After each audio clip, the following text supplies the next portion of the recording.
This red pointy ass is a heart, the universal symbol of love.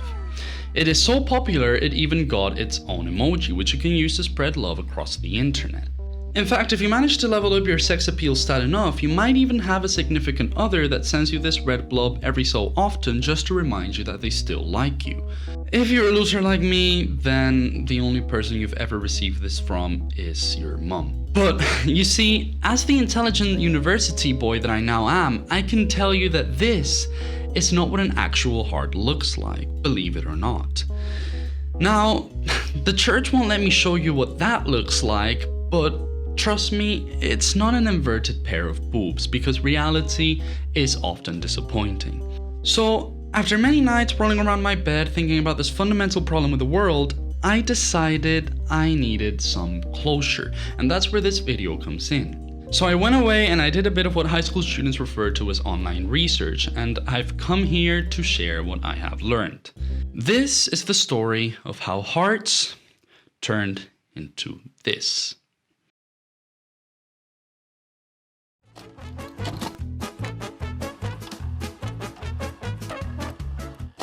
Greece before Cardi B. Historians normally agree that the original symbol probably comes from the people of Cyrene, an ancient Greek colony in modern-day Libya. Somewhere in this part of the early game map, the Greek players found this rare item, a big fennel with funky seeds that they called silphium. Well, curiosity got the best of these people and they started adding this plant to everything to see what happened. Food? Yeah, I guess it kinda made it taste better. Mix it with other herbs and shit, and you got medicine. But of course, none of this was particularly new for them. In fact, they had plenty of better substitutes for these kinds of purposes. Mint was Demeter's favorite plant, and a very popular medicinal herb to treat insomnia and stomach aches. And then olive, parsley, and other fennels were also widely used both to treat the ill and to force-feed children. There was one thing in particular that made this weird-looking seed very special. It was an effective contraceptive.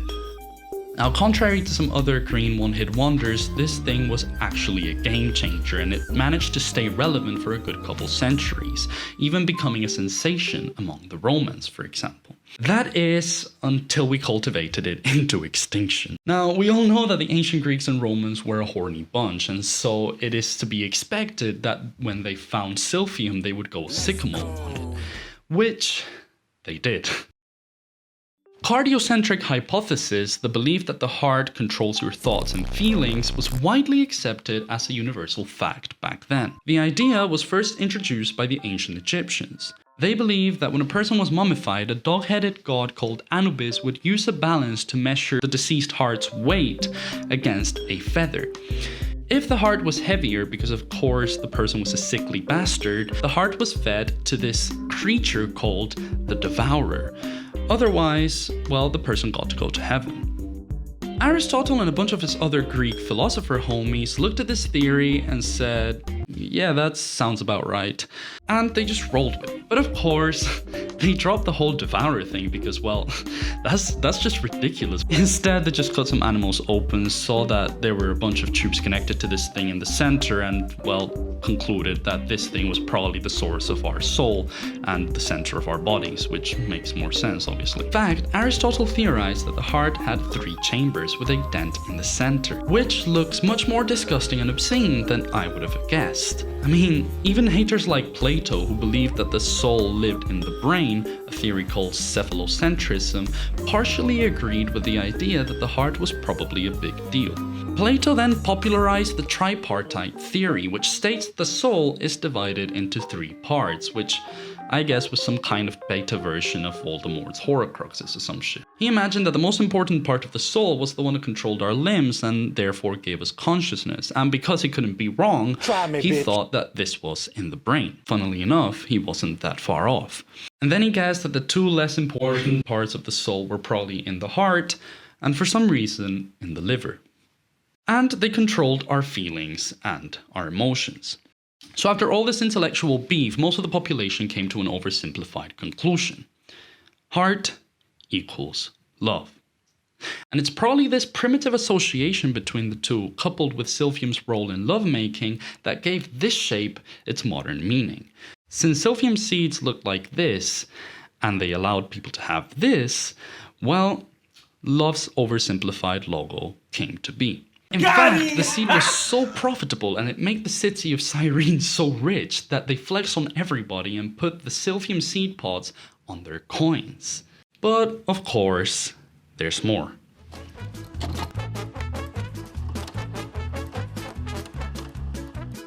Fast forward to the Middle Ages and you have this.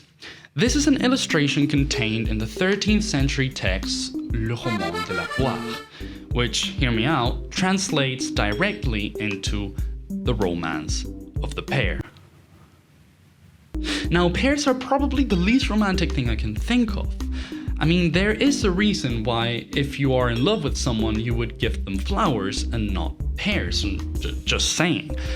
But apparently, that was exactly the thing people were into back in the day. Yeah, the thing in the drawing is actually a pear peeled and chewed into shape by the woman and given to the man as an offering of love. Because half-eaten food covered in saliva turns everyone on. But wait, because the woman is holding one of her hands very close to her chest, and the man is kneeling in a very awkward and seemingly uncomfortable position. And if you extend the 45-degree line made by his arms, it's also pointing at his lover's chest. Oh shit, it's a metaphor. Yes, this bullshit is a metaphor. In fact, it's the oldest use of the heart shape as a symbol of metaphoric love. This ugly medieval painting, unfortunately, is where the whole symbol started to take off. Actually, it turns out that Aristotle's theory caught on with people for some reason. This three-petaled heart monstrosity that Aristotle made up became the preferred symbol for the human heart. And soon enough, artists and scientists alike started drawing these things from the descriptions left in these ancient texts. This three-lunged dude was drawn by some Italian wannabe doctor called Guido da Vigevano, and it is one of the few things that I find scarier than the monster under my bed. But anyway, Senor Stickman over here doesn't actually have three lungs, although that would have been a better guess. That in the center is one of the many interpretations of Aristotle's three-lobed heart. This is cutting-edge medieval research. And we could keep dissing the medieval people all day, but in their defense, we do have to take something into account. These people were really into their religion, and cutting people open for science was a big fat no-no for these medieval physicians because the church was not cool with that shit. As a result, these ancient texts were all that people had to work with for centuries, and it is the source of all of these disturbing pictures of the human heart. Some with 2 lobes, some with 3, no one really knew, and frankly, no one really cared enough to be burnt at the stake, which I can understand. Instead, during the Middle Ages, humanity created the art of simping, and adopted the symbol of the heart to make some deep metaphors with it. They called it fin amor, and it soon became the obsession of the European nobility, especially in France, who have been historically horny. Today we know it as courtly love, although its original meaning was closer to extreme love or something like that, and it was centered around the idea of pledging your whole heart to your one. This is where all of these illustrations of women receiving heart-shaped offerings unsurprisingly come from, and just like that, the popular use of the symbol came to be.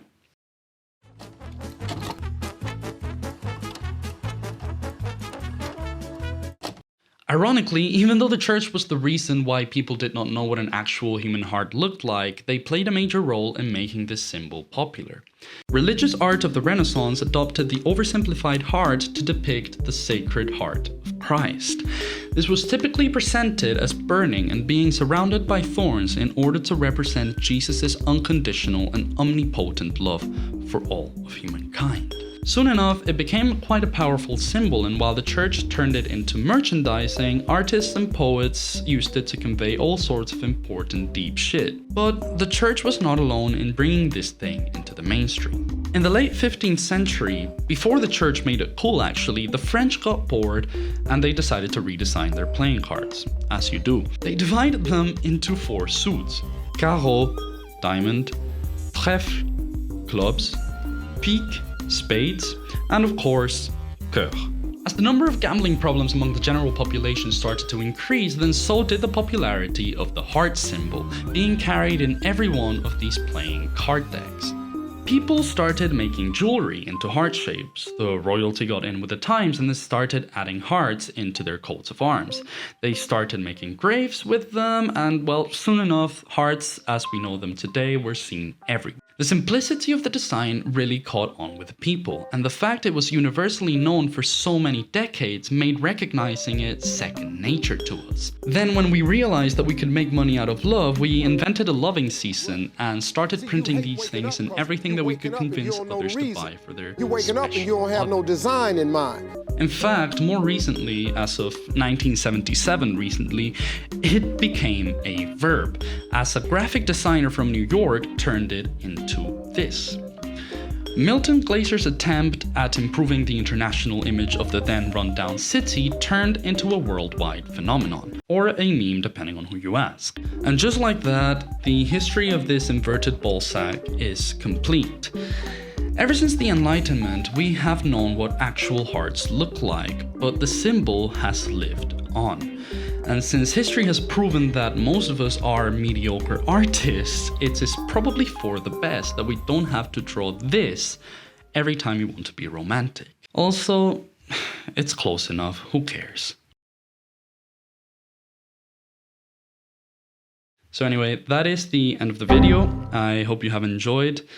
I kind of missed making these more casual videos, I'm not gonna lie. Like, it's been a while since I last uploaded one of these face-to-face camera type videos, and I was kind of skeptical of uploading this particular video like right now because, well, I know that my video essays have been doing very well in the channel and I didn't know how you guys would receive this video. Don't get me wrong, I will still be making these more video essay type videos. They're not gone or anything, they haven't stopped. But sometimes I just enjoy making these casual videos where I get to talk with you guys about something I just learned. I don't know, there's a charm about them, at least in my opinion. So anyways, let me know what you think about this type of content. If you like it, you don't like it, any comment is appreciated. I just like talking to you guys. And also, I'll leave some videos at the end for those of you that want to keep hearing me ramble on about stuff, just in case there's anyone like that out there, which I doubt it.